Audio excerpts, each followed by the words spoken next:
built this foundation. But really what we're looking to do is, just like within technology, just like in software, you've got your base version, but year after year, you're creating that next version, which is an iteration, which is an improvement on your prior version. And that's what we're doing with Version Tomorrow, is we're iterating, whether it be on the fabric side, whether it be on construction, whether it be on supply chain. We're making these little micro tweaks all throughout the process in order to make things better. Welcome to Re.Vert Ventures Season 3, formerly known as Growing Green Ventures. We made a few aesthetic changes, but the core of the show remains the same, looking at the climate crisis with the lens of entrepreneurship and telling the story of those founders making a real difference. Now, this season, we're focusing on a few key topics, including the circular economy and reimagining waste as valuable inputs, whether that's bio-based and regenerative materials in fashion, food, consumer tech, and beyond.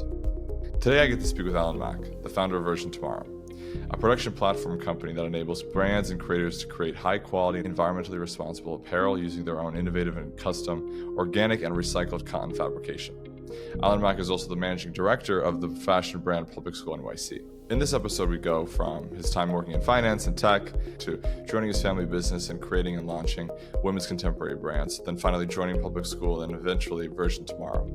It's a lot of gems in the story, especially for anyone seeking to pivot and expand their own careers and businesses. Enjoy. Alan, I appreciate your time speaking with us here at the Re.Vert Ventures show. And I know, we spoke in the past a couple of times. We were connected by a good friend of ours, Carmen, and we just had a really amazing conversation, a fruitful conversation a couple months back. And I just think that your story is so worth sharing and a roadmap for a lot of people who are both in fashion and sustainability, interested in entrepreneurship, and interested in changing where they're at, because you come from a unique background and you made your way to fashion. I'd love to just start with an introduction on your end. Who is Alan, and where do you come from? What's your background? Yeah, I didn't start out, or I didn't set out to be within the fashion industry. It's always been in my blood. My parents have been doing this since the late 70s.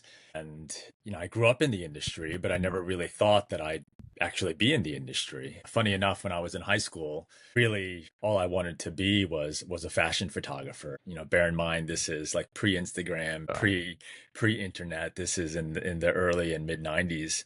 And, at the time, you could really count on one or two hands the number of fashion photographers who were actually making it. And, you get to a certain point where you're like, you know what, I like nice things and I like to eat and I don't really want to be a starving artist. So what else can I do? Certainly, I was a good student, good at math and everything like that. So I'm just like, okay, fine, I'll just do finance. Why not? Right.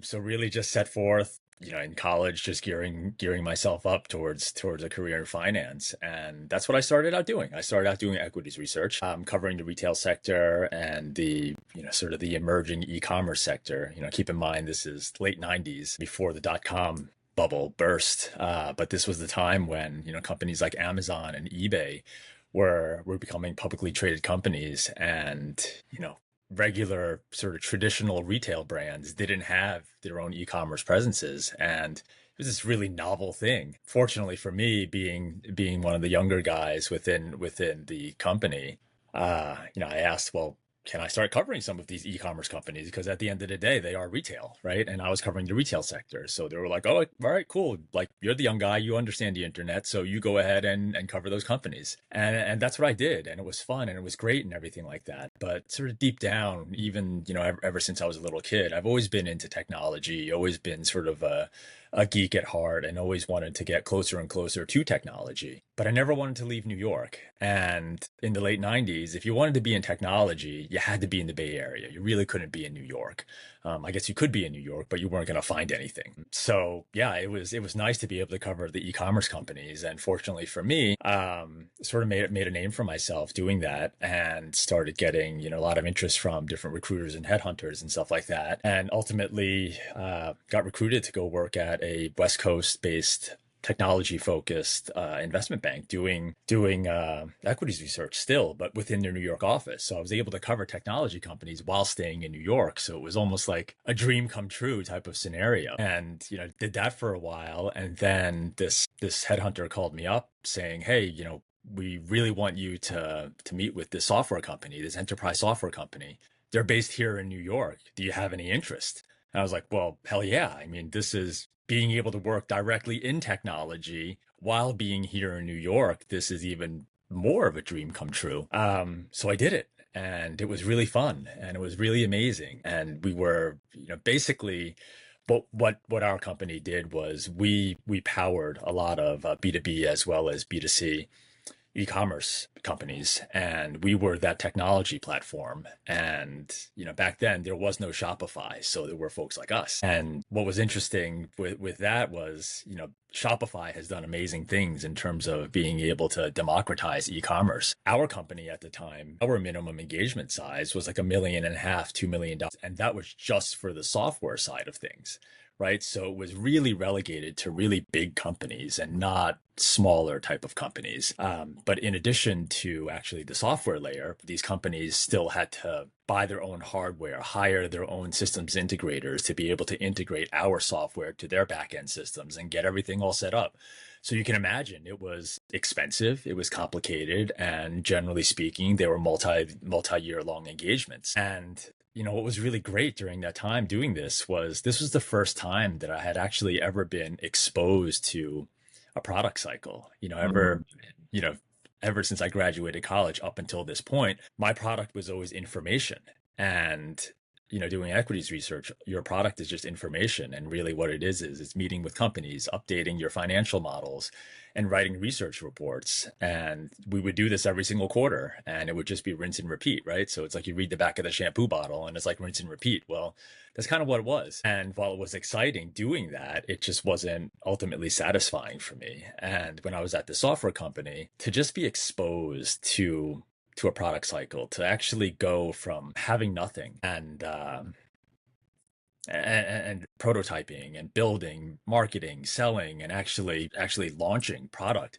That was really cool. It was really exciting. I wasn't a developer. I was in their competitive intelligence team.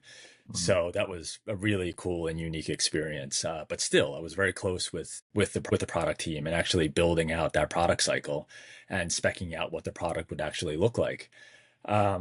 9/11 happened, and with 9/11, corporate budgets, technology budgets were completely frozen. And certainly right around the same time, we weren't unique in terms of what we were doing in terms of software. We made a better version of the software that was out there. But you also had other companies doing the same thing. Big company called IBM was also doing the same thing. And they were in the business of selling servers and hardware and systems integration. And as we know with software, copy number one is really expensive. Copy number two through infinity is essentially zero. There's really no marginal cost for software.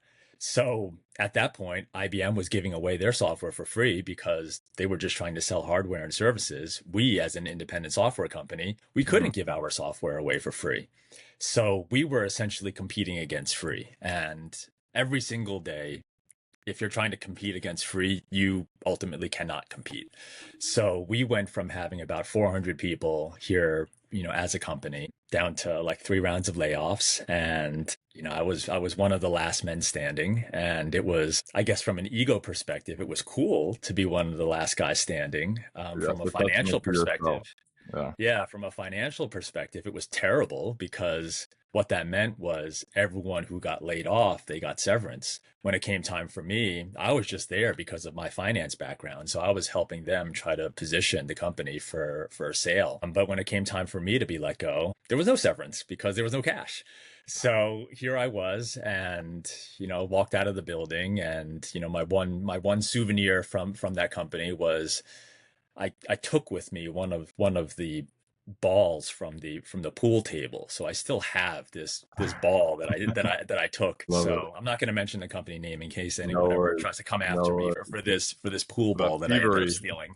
Yeah, exactly. But yeah, that was an amazing experience. It was, at that point it was like, well, now what do I do? Do I go back to finance? Do I try to stay within technology? Like, what is it that I do? Here I am. I'm still super, super young, right? And I had achieved a lot, but still I was really young. And, this, again, just keep in mind the timing here. This is like early 2000s, right?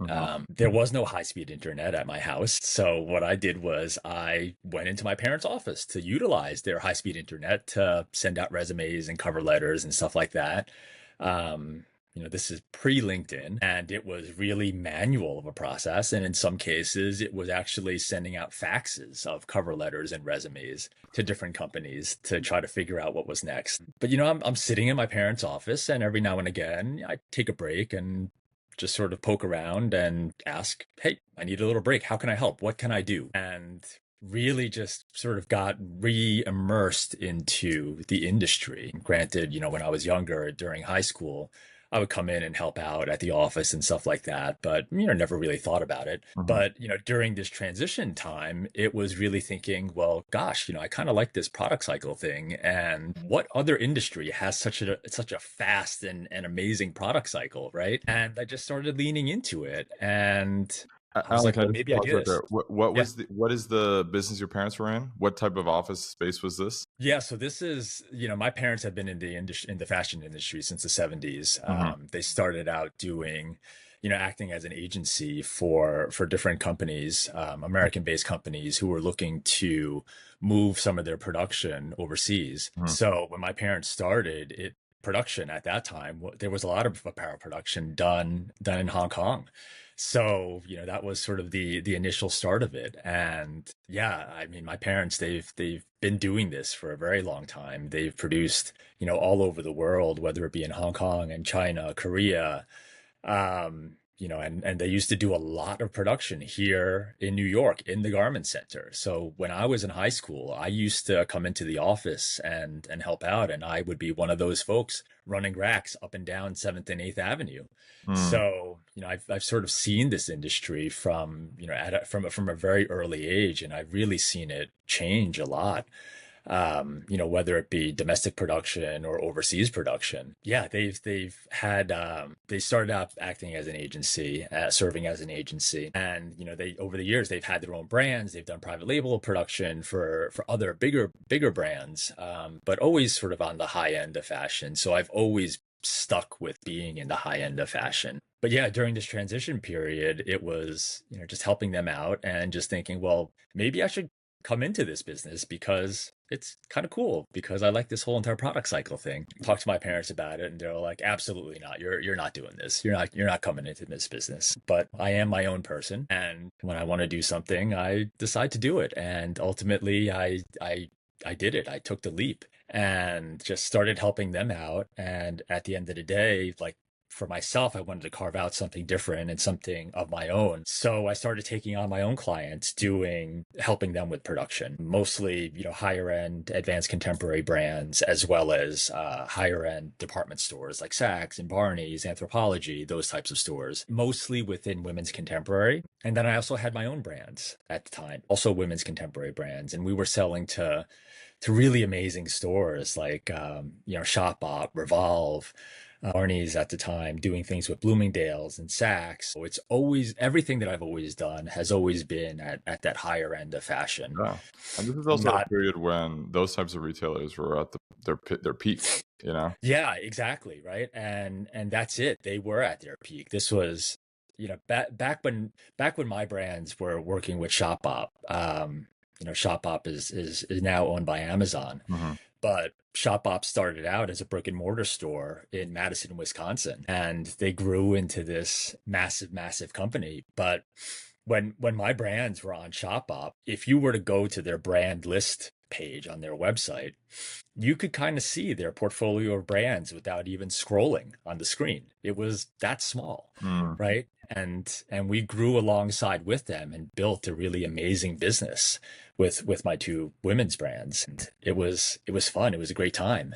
And then yeah, around 2010, just sort of had a feeling that menswear was going to have a moment, and went sniffing around for menswear opportunities, and ultimately through a mutual friend ended up meeting the founders of the brand Public School, and then I partnered with them, and we grew that into a really amazing business. Went from having a handful of accounts to being in well over 200 doors across the globe. And yeah, that was a really fun, exciting time to be able to do that. And all the while we're doing this, and won a bunch of awards during that time. But with that, we were really thinking about here we are, we're a brand, we have a voice. What's our responsibility to people, to the planet, to product?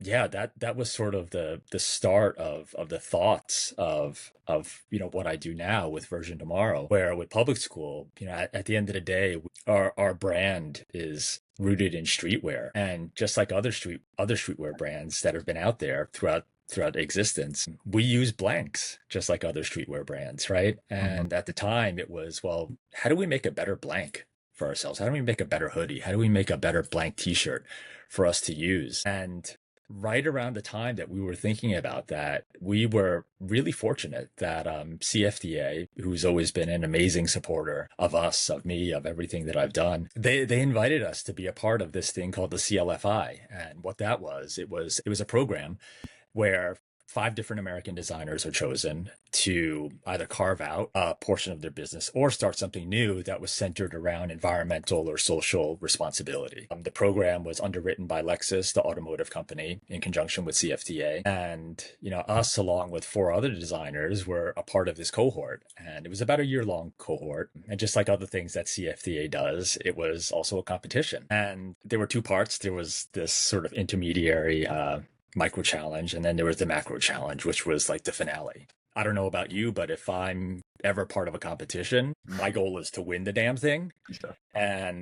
And we did. We won the damn thing, both parts of it. Awesome. And it That's was awesome. super, super exciting. But what I always say about that program was it wasn't about winning the competition. What it did was, within the fashion industry, I think there are a lot of people that are super well intentioned and want to do really amazing things. I'm friends with, and I know a lot of really amazing, super talented people within the industry, and they're all doing really great things. The problem is that the fashion industry is so fast and change happens so fast, and there's so much complexity within product that I feel like we're always putting out fires. And Mm. we want to be strategic, but the reality is a lot of the companies within the industry are small companies with small teams that are undercapitalized, that don't really have enough resources. And when you have so much product complexity with a product cycle that is so fast, inevitably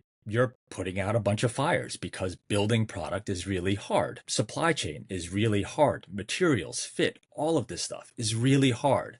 So if you're wanting to be strategic, but you're at the same time, you just know that you need to put out these fires for your survival, you're always going to prioritize your survival versus the strategic side of things. But the CLFI, what was great about it was because it was a competition and because we wanted to win it, it held our feet to the fire in terms of holding us accountable to all the different deliverables that we had to have for this competition. And that was sort of the birth of Version Tomorrow, where, building a better hoodie and building a better t-shirt, having better fabrications and having a cleaner and better supply chain, those were all real strategic initiatives. But Mhm. like I said before, it's like, if there's nothing holding your feet to the fire, everything that's strategic is, well, yeah, I'll do it at some point in the future. I'll Mhm. I'll get to it at some point. Yeah. But inevitably, because you're putting out so many fires on a day-to-day basis, it's very hard for you to get to those things. There's too many starts and stops. But because of the CLFI, we had to do it. Mm. And we did it. So within 10 months, we were able to go from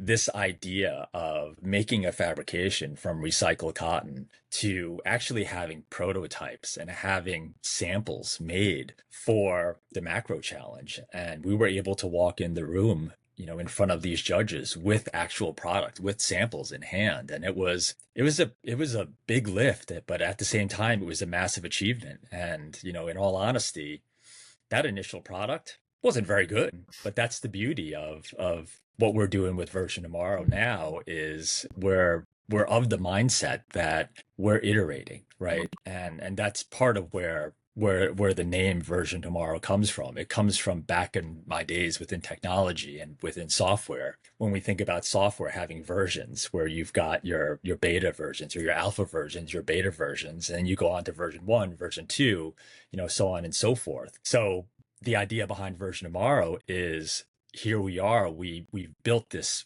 foundation, but really what we're looking to do is, just like within technology, just like in software, you've got your base version, but year after year, you're creating that next version, which is an iteration, which is an improvement on your prior version. Mm. And yeah, and that's what we're doing with version tomorrow is we're iterating, whether it be on the fabric side, whether it be on construction, whether it be on supply chain. Mm-hmm. We're making these little micro tweaks all throughout the process in order to make things better. And yeah, and simply just to iterate to make things better. Mm-hmm. I love that, and I love how each section, each chapter of your career was able to give birth to the next one, and you're able to take lessons learned from there and apply it into this new space, and it's a Yeah. really natural path. Alan, you were able to go from being an employee to becoming a brand founder, selling Yeah. those into like big box retailers, growing that, getting connected with two amazing designers and creating this really successful brand. Have you always wanted to be a founder? Have you always wanted to be an entrepreneur? When you're really young, right? Mm-hmm. People have these dreams about what it is that they want to be.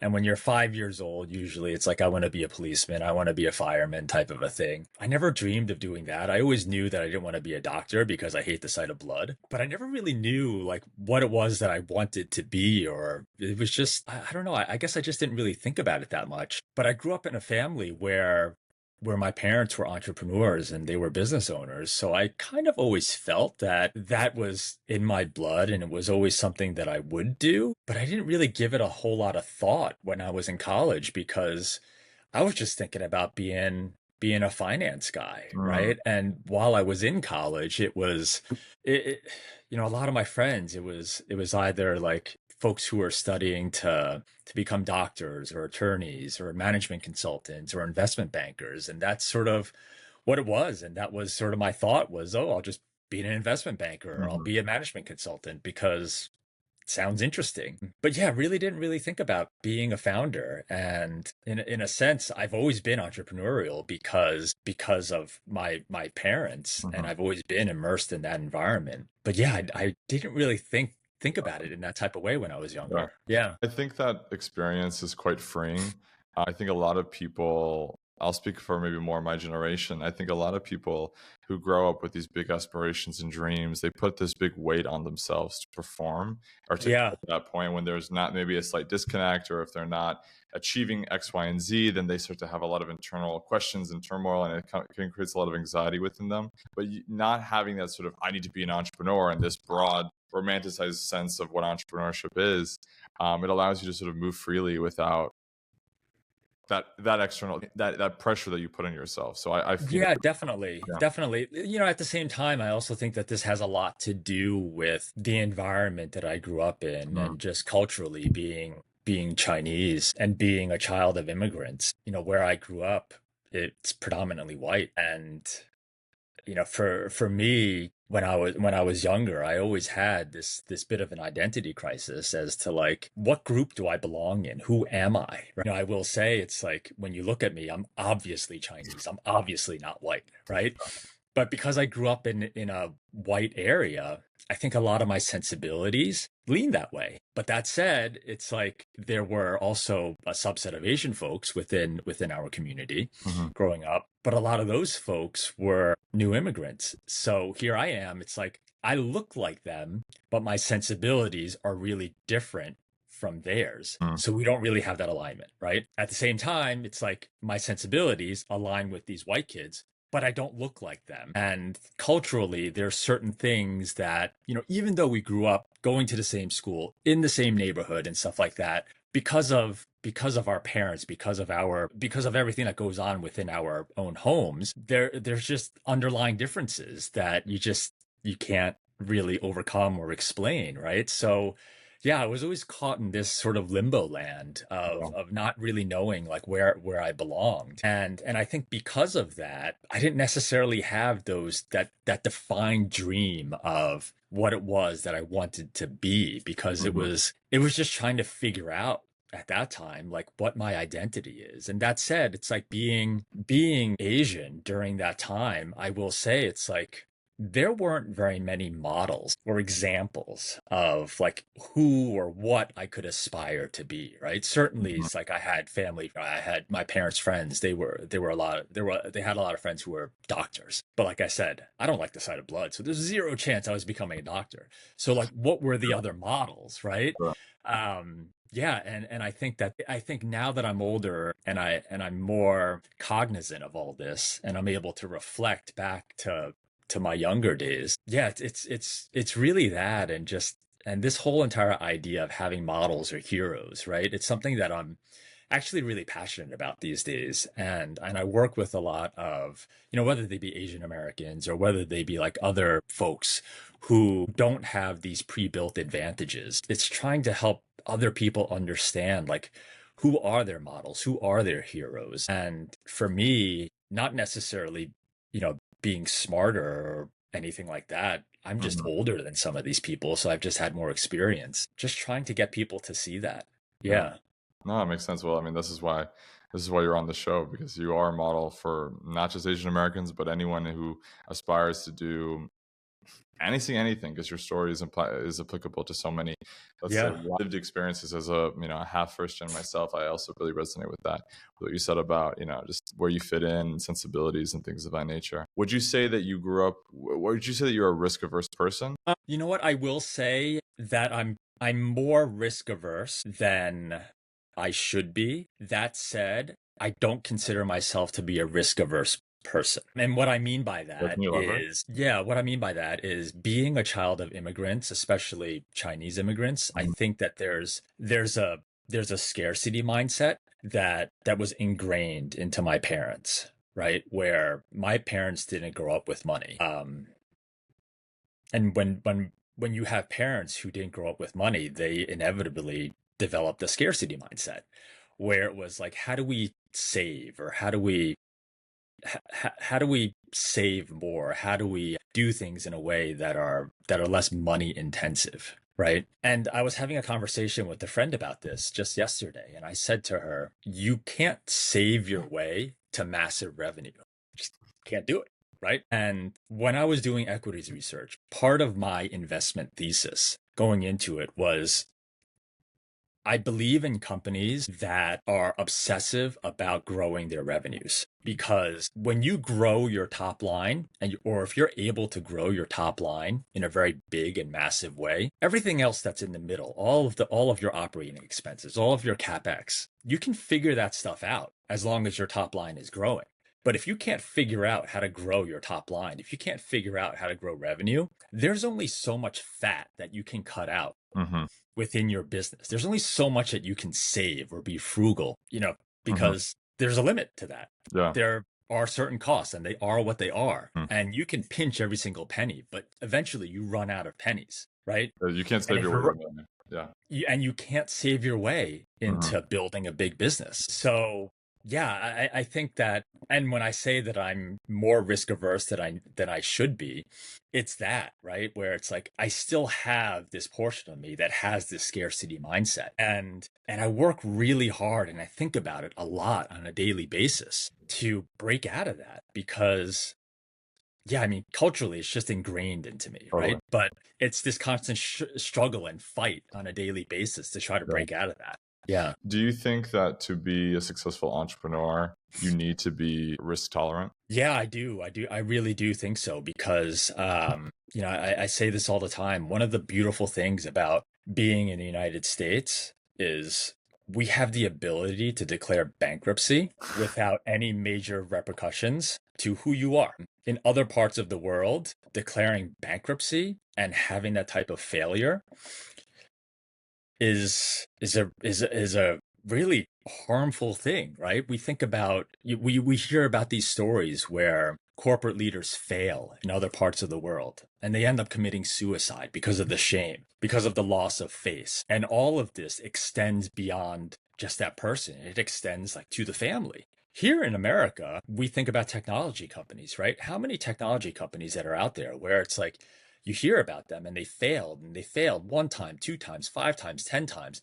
And it's a badge of honor Yeah. to have failed. Twitter, for example, right? Twitter Hmm. didn't start out as Twitter. Hmm. It started out, I believe, as like a podcasting platform, right? You look at Slack, for example. Slack was started as an internal tool and it turned into something really amazing. And the Totally. founder of Slack, he was one of the founders of Flickr, which was a photo sharing platform Yeah. that ultimately got sold to Yahoo and absorbed, and it was a failure in a Yeah. sense, right?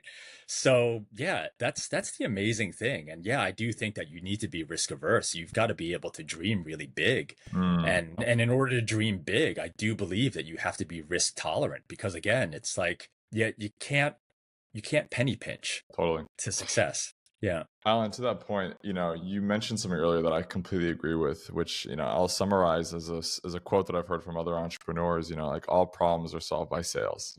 If you Yeah. can just grow your top line, grow your revenue, that's the goal Yep. for most businesses, and doubling down on that is super, super integral. Yeah. Were you a salesman? Alan, what skill set did you bring to the table when it came to partnering with the guys at Public School or Yeah. starting version tomorrow? What element of the business circle, let's say, do you fit in as the best, and you look to partner with other people to do the other sides? Yeah, I don't think that I'm a natural salesman. I do think that sales is really critical for anyone to have as part of their arsenal. Deep down, I'm a product guy. I'm a product geek. I love product. I love building things. I've always been that way. I mean, I've always loved like tinkering and building and just doing all of that sort of behind the scenes stuff because I really geek out over that stuff. But yeah, sales is one of those things that, and I don't think that was natural to me. And that said, it's like speaking to in doing public speaking or even like doing things like this, I don't think are things that were natural to me. Certainly when I Mm, was younger, I'd always have anxiety about like presenting in front of a class or something like that, right? But it's a skill that I've learned that I've gotten better at, and it's all through practice. And like I said before, it's like I had anxiety about speaking, in front of sure, crowds and everything like sure. this. And when I was in college, I was like, well, I need to do something about this. I need to Mm, figure this stuff out. So I became a DJ at the college radio station as a sort of a baby step that's cool. to learn the skill of speaking Hmm. to bigger audiences. And granted, it was a baby step because I couldn't see them, right? And they couldn't Sure. see me. But still, I had an audience that was out there. So it was something that was a baby step where I was like, okay, this is a step that I can take. Yeah. And then in my final year of college over the summer, I went over to the local mall and applied for a job at Banana Republic to work on the sales floor to learn how to do sales. And here I was, and they asked me for references. So I gave them my old boss's reference as a reference from the equities research firm that I was interning at. And the manager of the Banana Republic said, yeah, I called up your old boss and I don't know why Alan is applying for a job here, but if he is, he must have a really good reason. And my reason was because I wanted to learn sales. Was that a good Yeah. enough reason? Did you get the job? I did get the job. Yes, I did get the job. And Great, great. but yeah, that was the reason why I wanted to work at Banana Republic. And bear in mind, this was when Banana Republic was like at the At the top of its start. game. Yeah, but Yeah. again, again, it's perfect. You're still in the world of fashion. You're still in the world of product. You're really within this Yeah, sort of this comfort area, but you're out of your comfort zone in terms of the work that you're doing. But you're exactly. taking a proactive step to get better at Yes. something. And I think that's what I really want to pause here and emphasize really what you just said about Yeah. taking small steps to grow your skill set that you need to have. Yeah. And that's something that I think a lot of young people should really do. What can I be doing now to get better at the things that I want to do? What can I do? What are the small steps that get me to where I want to go? What are the Yeah. small steps that take me to where I want to go? And you're doing that with the sales job, with the DJing, with the radio, Yeah. and you may not see the benefits of that immediately, but long term, you're setting yourself for success in ways you can't even see right now. I resonate with that deeply. I'll just say one thing. Again, a lot of people who aspire for entrepreneurs, and that's a lot of the people that listen to the show. Like, I'm trying to sort of give a bit more of a blueprint to entrepreneurship in a way, and Sure. for the different ways of doing it. And you have these aspirations of like, I want to be over there, but I'm over Yep. here at the bottom of the mountain. It seems like an insurmountable thing, but just put your head down, take one step forward. I oftentimes tell young people, I'm like, Mhm. take advantage of every experience that you have, everything that you're exposed to. Reflect upon it. Don't think about an internship where you're just doing random things as being random or as being bullshit. You never know when an experience is going to come back and be helpful to something that you see now or in the future. I'm a big believer in having curiosity. Uh, Yes. Because when you're curious, you can really learn, right? It's, what's the saying? It's what you learn after you know it all that really counts. And I think about even myself, right? Where it's like, gosh, like when you're a senior in high school, you think you're on top of the world. You think you know everything. Man, you don't know anything when you're You know 16, nothing. 17, 18 years You old. know You know nothing. nothing, right? Yeah. You know more than a 14-year-old, but in Sure. the big scheme of things, you don't That's know a hell of a lot, nothing. right? And then it's the same thing when you are a Yeah. senior in college. You think that you know everything because Yeah. now it's like you're on the verge of becoming a college graduate. You've been in this environment for 4 years where you've been immersed in this place with uber talented, uber smart people. So you think that you know everything. Gosh, Mhm. again, it's like you know so little, right? Sure. And Sure. and when I say that, it's like it's not about intelligence. It's about experience. And some things in life, it's about experience. And sort Mhm. of the the goal is to be able to marry high intelligence with high experience, right? But you have to be open to having or experiencing those experiences. Yeah. When it comes to Version Tomorrow and the world of circularity and sustainability, how does Yeah. Version Tomorrow help the fashion industry become more sustainable? High level. Sure. Yeah, like I mentioned before, right? Where the fashion industry, especially on the higher end, right? Mhm. There's a lot of different brands, a lot of different creatives, a lot of different people within this industry. We as an industry are very siloed. We don't have enough collaboration. We believe oftentimes that the industry is zero sum, where in order for me to win, you must lose. I've done the research and I've done the math, and the global apparel industry is so big that not one company, not one brand holds greater than 2% market share of the global apparel industry. So if we think about it in that way, right? Here we are in the fashion industry. Wait, I just Yeah. want to pause you there. So companies like Nike, companies like Less than 2% of the global apparel industry. Levi's, that's crazy. Right? So when you Oh, think about it that way, we think about Apple and Samsung talking about market share of smartphones, right? These are companies that have large amounts of market share. We talk about the auto industry with all these big companies having large amounts of market share. Do we talk about market share in the fashion industry? We don't. Why don't we do that? Because everyone's market share is so small, right? So if we're going to look at the higher end of fashion, especially, right? We are all rounding errors in the big scheme of the overall global apparel industry. And I tell other brands this, and I'm like, I don't mean to sound like a dick, but your brand is a rounding error in the big scheme of our overall industry. So why are we not collaborating? Why are we not talking to each other? Why do we believe that what we do is zero sum? And I've talked about people. I've talked about this with other people, specifically within the sustainability space and circularity space as it relates to fashion. And I asked them, I'm like, is sustainability com- a competitive advantage for your brand? I don't think that there's very many fashion brands that are out there that will ever claim that their sustainability efforts are competitive advantage. Buy fashion product because they want it. No one needs anything that we do or anything that we make. No one needs it. As humans, we need shelter, we need food, we need air.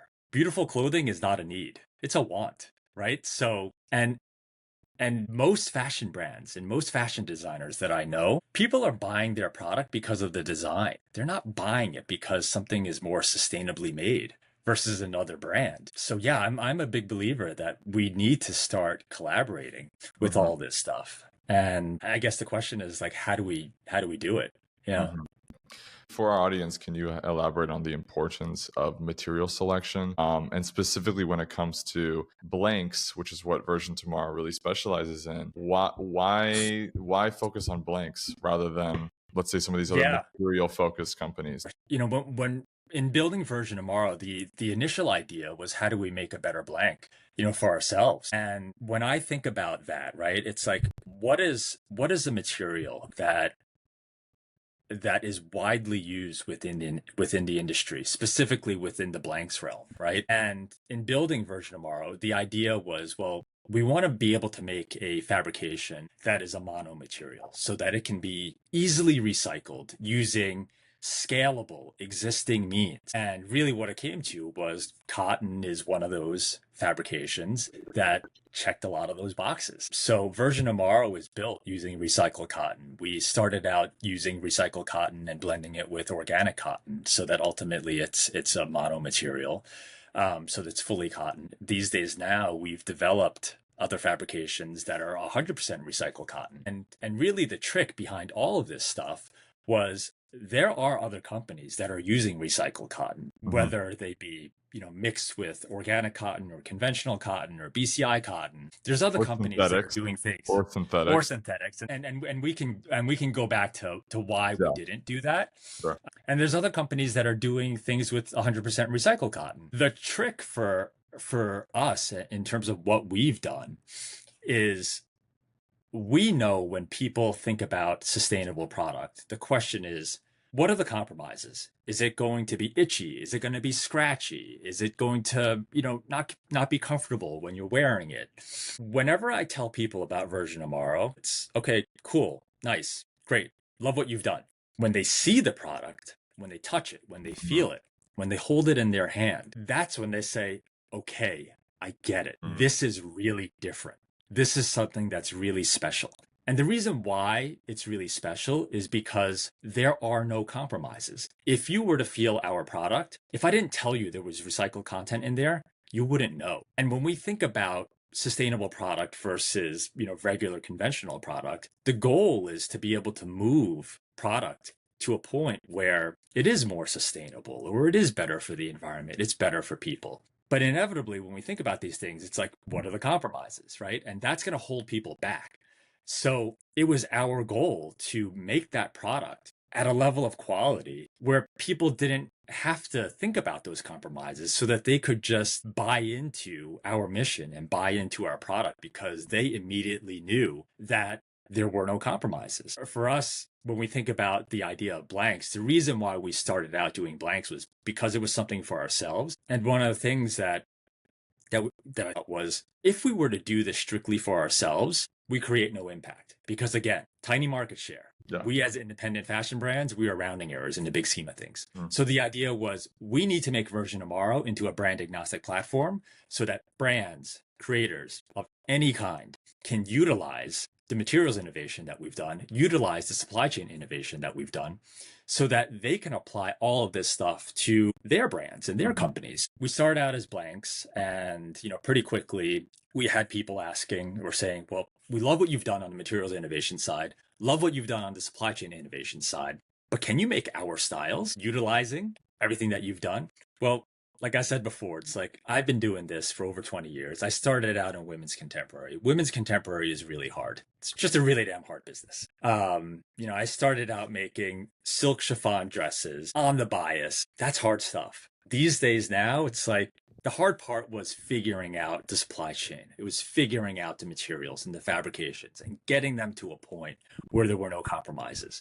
So when people these days ask me if I can make their t-shirt or their hoodie, yeah, that's really easy. Do you make other things besides, like, you make blanks for hoodies, socks? I see you did a collaboration with Thousand Pearl. Yeah, so these days now, it's like we've expanded the business where it's too basic. There's two tracks where we have our in-stock blanks program that we work with brands of all sizes. And then we've got the full custom side of things where we are building collections and we're building capsules and building garments and fabrications from the ground up for a whole variety of different brands that are out there, big and small. And really the idea there is like, we've done some amazing things on the material side and the supply chain side. So because I've been manufacturing goods for so long, and that's my background, these larger companies are coming to us where the pitch is, well, I understand your pain points in terms of production. And I understand that you desire to make product that is both better in quality, that's also better for people and better for the planet. You can treat Version Tomorrow like one of your existing vendors, one of your existing factories, where the switching costs become much lower and the risk of having that more eco product becomes lower. Because when we think about supply chain, right? If you have an established supply chain, it's very risky for you to switch vendors or to change your supply chain because there's no guarantee that it works out. right? How many times when, just something really simple, if you were to switch like your cell phone provider, and you're like, well, geez, my current cell service stinks. What if I switch to AT&T? What if I switch to Verizon?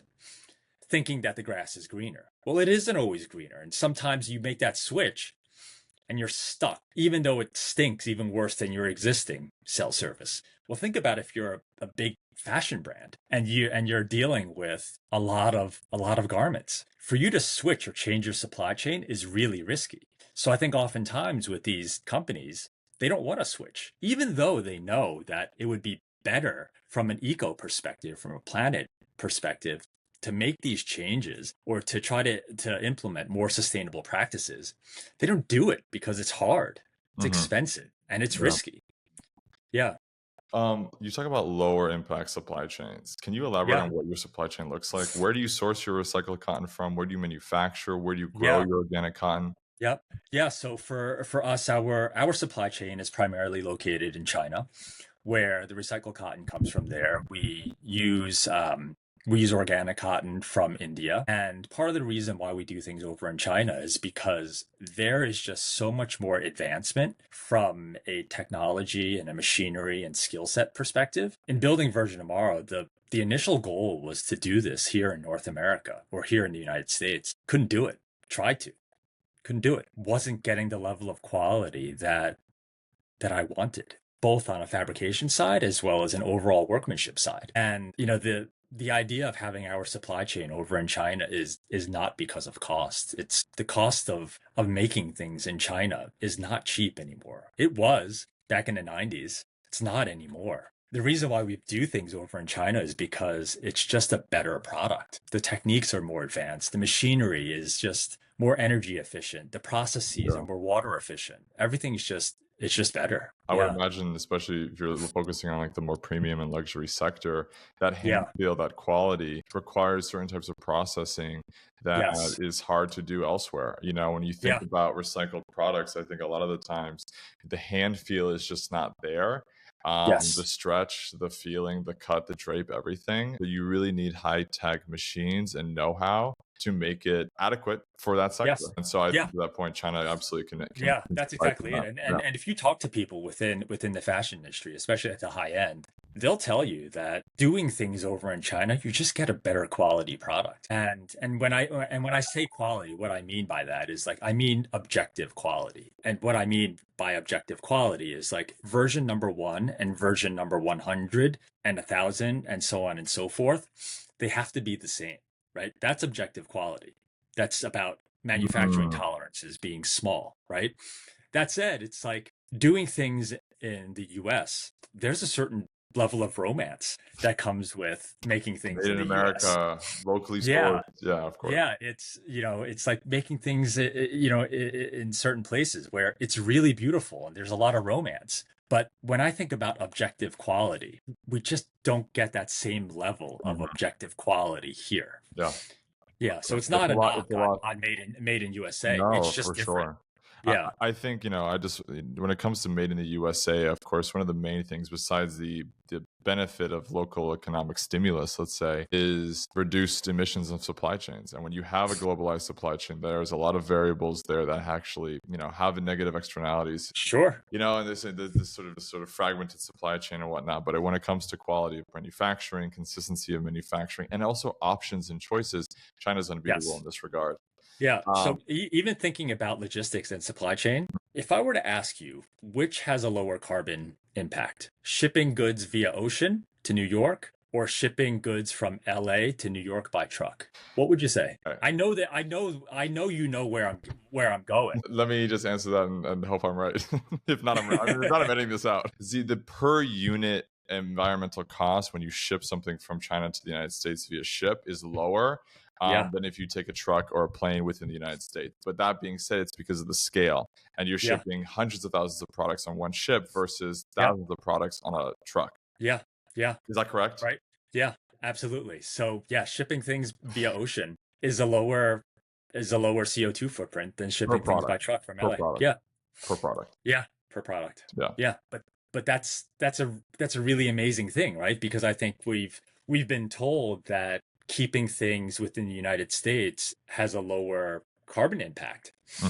And the answer is not cut and dry. It depends. No, it Yeah. depends. And that's the answer for most sustainability related questions, is that it Yes. depends and context Yep. matters. And I think that this is, to your point about collaboration, this is also where, not even about within fashion or within the supply chain of fashion, there's collaboration across industries, across infrastructure. Yes. The reason why it's the reason why it's carbon intensive to ship that is because we use gas powered trucks. Yep.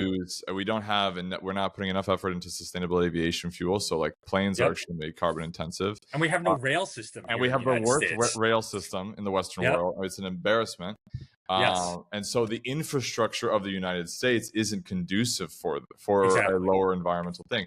Now, if you Exactly. were to take that out, of the equation, if you were to have only EVs, if you were to account for that in the same manner, then of course having a lower localized supply chain would be Yep. better, and it would have a lot more, Yep. let's say, social benefit too, to make sure that Yes. that community over Absolutely. there in the other state is, making sure that Yep. North Carolina has a burgeoning agriculture and cotton sector that it used to have, Yep. but we're just not there because we're a car dependent country, and that's its Yes. own horrible conversation we can sort of tell. Exactly. Go into. Yes, I can go into rail for a very long time. Of course, Yeah. rail. Wish politicians were about that. But I'm curious. I do want to emphasize on the environmental side, because that's such an important part of obviously Re.Vert Ventures, but what you do as well. Because Yep. I really am interested in businesses that are, founded by interesting people that have a unique story, and I'm interested in businesses that are addressing a real problem within their industry and offering a more sustainable, less environmentally impactful solution, and hopefully one that's truly circular. And so, two questions I have for you, Alan. What are your thoughts on other low carbon intensive materials like hemp, like seaweed, like even, you see a lot of milk and dairy based fibers as well. What are your thoughts on that, and why did you stick with cotton, which historically has pretty high environmental impact compared to the other? Absolutely. So the reason why we deal with cotton is because cotton is a fiber that is very widely used. And what we've done is, by using recycled cotton, there's no new water that's being put into the system, right? By mixing that with organic cotton, we've been able to reduce water usage by upwards of 95% by using recycled cotton and organic cotton. Upwards of 95% reduction of water versus conventional cotton. That's massive right there. When you ask me about these other alternative next-gen materials, I absolutely love everything that is going into that type of R&D. It's very necessary. The question is, at what point can we achieve scale with those types of materials? And for me, with Version Tomorrow, the idea was, how do we achieve scale now? What can we do now to create massive impact? And the reason why Version Tomorrow actually uses cotton, and why we are B2B and we aren't a direct-to-consumer or a consumer-facing brand, is because when I think about this idea of impact, years ago, one of our mentors, he talked about things in terms of filling football stadiums. He's South American, so football meaning soccer, right? And he talked about things as like, how do you produce enough units to fill a football stadium? So in my mind, I'm like, okay, 50,000, 60,000 pieces. How do you create that impact, right? And if we were to try to do this as a consumer-facing company, it would require so much capital to try to attract 50,000 customers to buy our things. Well, being B2B, I don't have to do that. I don't need 50,000 customers. I can get 50,000 customers worth of impact by working with a handful of companies or a handful of customers, because they are the ones who are already in the business of selling things to all of these consumers. So when I'm really obsessive about product and I'm really obsessive about creating impact, that's why we're a B2B company, is because that's our way to create massive impact in a very quick way. Alan, you bring up a really interesting point about creating impact, but within the space of blanks and fabric for fashion, a lot of the industry is, as you said, a race to the bottom. And so how does a business that's sort of not a middleman, but a player within the value chain that Yep. produces something for a company that then has to sell it for 50% to a retailer, or Yep. 50% to a distributor that sends it, sells it for 50%. So the margins are so thin and have to be so Yep. cut in so many ways. How do you financially compete with some of these other players in this space? And tell me more about sort of the unit economics behind your more Yeah. premium blanks. Sure. So, certainly what we do is I will always tell people that if you want something really cheap, I'm sorry, I just can't help you. That's not the space that I play in. I don't understand it. I don't know how to add value to that space. So I purposely choose not to because I can't add value. And if I can't add value, I don't really want to do it because someone else can do that. Right. So I never compete on price because I know that on any given day, if I were to ever try to compete on price, I know that on any given day, there's going to be someone out there who can undercut me by a nickel. Whether he's doing it just to win the deal or whether or not he can actually do it, there's always going to be someone out there who can undercut you by a nickel. So I don't want to play within that space where it's that race to the bottom, right? I think in one of our earlier conversations, I had mentioned to you, there's something wrong in this world where people have this expectation that a t-shirt should cost less than a cup of coffee and a hoodie should cost less than the cost of a burrito. There's just something fundamentally wrong when that is the belief, right? We started out this conversation with me saying that I've always been in sort of that higher end realm. I really do believe that quality matters. And even to the most unsophisticated customer, if you give them something that is of higher quality, they know that it's of higher quality. That said, not everyone can afford that certain level of quality, right? But with Virgin Tomorrow, what we do is we will never be the most expensive. We will also never be the cheapest. What we do is we offer a really amazing product at a fair price. And if you want that $3 t-shirt, I can't help you. Those are, those are only worthy of being shot out of a t-shirt cannon at a Knicks game. Those types of products. And if that's what you want to represent you as a brand, you're just telling the world that you're a crappy and shitty brand because you're okay with having shitty product to represent your brand, right? That's not what I do. To me, it's about the value proposition, and I think deep down people understand that. And if the value proposition is strong, people will pay more for something. That said, they may not buy as many things because they're buying things that are of higher quality, that are higher priced. But isn't that kind of the goal? Like, why do we need to buy so much stuff? I mean, I agree with you, but I think that Yeah, that's sort of antithetical to the way that the fashion industry exists currently. sure. And that's the existential problem, let's say, or issue within the industry, especially when it comes to trying to operate more sustainably. Because at the end Yeah, of the day, we do need to reduce our consumption. We do need to produce sure. less, and Yep, that means that there's not going to be any more $5 t-shirts that are yep, brand new. I think yeah, we've trained ourselves so much, as in every component of society, the brands, the retailers, the individuals, etc. It's not just trying to put this on the consumer, but like, yeah, we're so normalized to these cheap prices that we forget people don't know what it takes to create a t-shirt, to create a garment. They don't know how many steps are yeah. involved. The How actual many know-how hands that touch needs, it? Yep. yeah, how many hands, how much skill isn't required Yeah, to create a simple absolutely. garment. I mean, I have my sewing machine right here in the background, and I've been playing around with just sort of some tailoring of my own, and it is so damn hard. Yeah, it's really specialized. To make something that's really good, even if it is simple, is really specialized and Yeah. it's really hard, right? So I think oftentimes, there will be times where people are like, oh gosh, like your t-shirts are more expensive. And I'll tell them, I'm like, yeah, but it should be. hmm And here's why. hmm And then when they see it, they touch it, they feel it, they feel the fabrications, they look at the construction, they look at the quality. Yeah, they understand why it's more expensive. Totally. And and sometimes it may not be appropriate for their brand. It may be too expensive for their brand. That's Mhm. okay. Our product is not Yeah, going for to be right everyone. for everyone. Totally. And that's okay. Going back to your construction, tell me more about the recycled and organic part of it. Where Yep. is this? You said you manufacture in China. The recycled cotton, is it coming from a mechanically recycled Yes. source, or how does that? Yeah. So, the cotton itself, it comes from wastage from the actual production process of Mm. garments as well as wastage from the spinning process of the yarn. So we collect all of that cotton and then we spin it into new fibers. So yes, Mm. there is a portion of it that is mechanical recycling that's done of old fabric scraps. Mm. But there's also a collection of cotton fluff that happens during the spinning process of the Totally. yarns. We hear about the word organic used in so many different capacities, but it becomes Sure. one of those, like the word sustainability, it's kind of vague in Yep. its own meaning. What does organic cotton actually mean?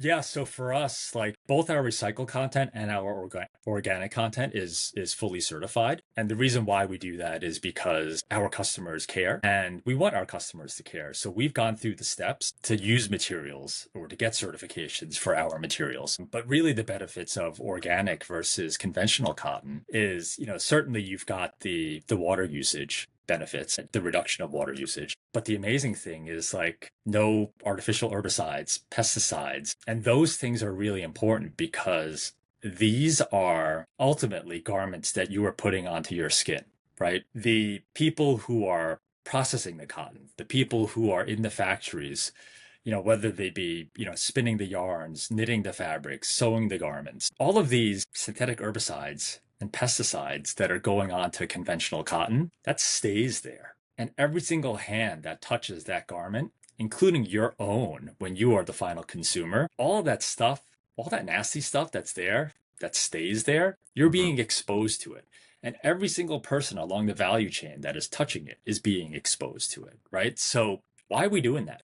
Why are we exposing so many people to these really harmful chemicals? So by utilizing organic cotton, we're taking that stuff away. And, I talk about, Virgin and Borrow and thinking about like these three Ps, where it's about people, planet, and product. We've got this triangle of these three Ps. Like that's what it's about, right? Mhm. So when we're using organic materials, we're focused not just on the product, but the people Mhm. and the planet as well. Yeah.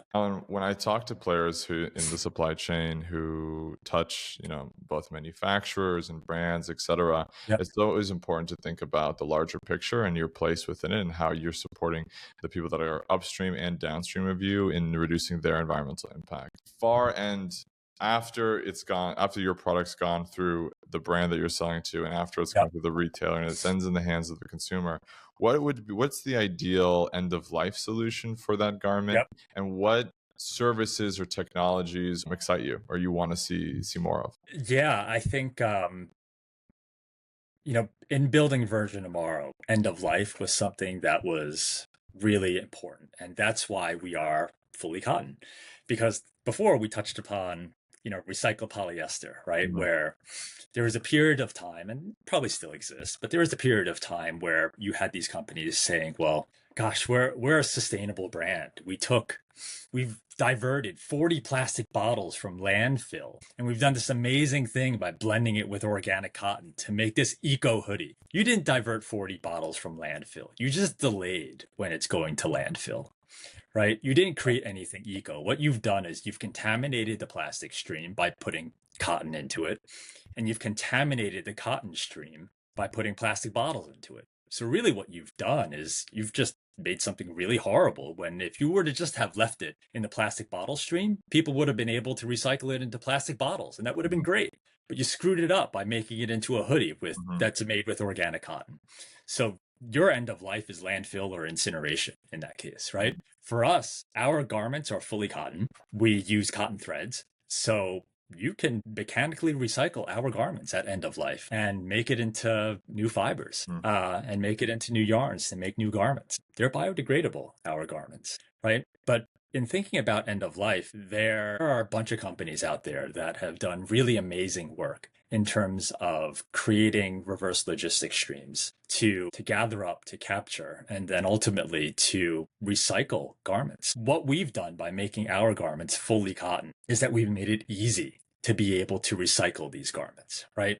There are a bunch of companies that are out there that have figured out really amazing ways to chemically recycle blends. Why make it so complex when mechanical recycling exists and it's scalable? Mhm. So Yeah, that's why we've made our product the way that we've made it. But yeah, it's I'm super mindful and super passionate about what some of these other companies have done from the circularity perspective, from the reverse logistics perspective, because that's a massive undertaking. Yeah. And pretty early on, people ask me, they're like, "Oh, are you going to have a take back program?" And I've always said, take back is something that other people have already done, and they've done it really well. I don't want to duplicate those efforts, and I don't want it to be a distraction for what I'm really great at, right? I'm a pretty intelligent person, and I know that if I really were to put my mind to it, I could figure out how to do reverse logistics. But I just think that my abilities and my time is better served Totally. making our product and our supply chain better, and let other people who have already gone through and done the heavy lifting on the reverse logistics side to do that stuff. Yeah. And I'll just partner with them. No, I'm with you on that. I think Yeah, specialization is important in this regard. There are so many amazing players like Super Circle and Health exactly. and a bunch of other players that are doing some really good stuff. And so, Yep.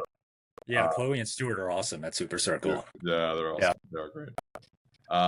On that note, besides using businesses like yours, Alan, what are some main things, low-hanging fruit, let's say, that brands should be doing to reduce their environmental impact and or be more circular in general? Yeah, I think for brands, it's really thinking about like, look, when we think about sustainability or when we think about anything, right? There's pluses and minuses to every Mhm. single decision that we make. There's costs and there's benefits, and sometimes there's unintended costs and unintended benefits. I think as brands or as consumers even, we have to think about like what our priorities are and where we can have some flex, because nothing is ever 100%.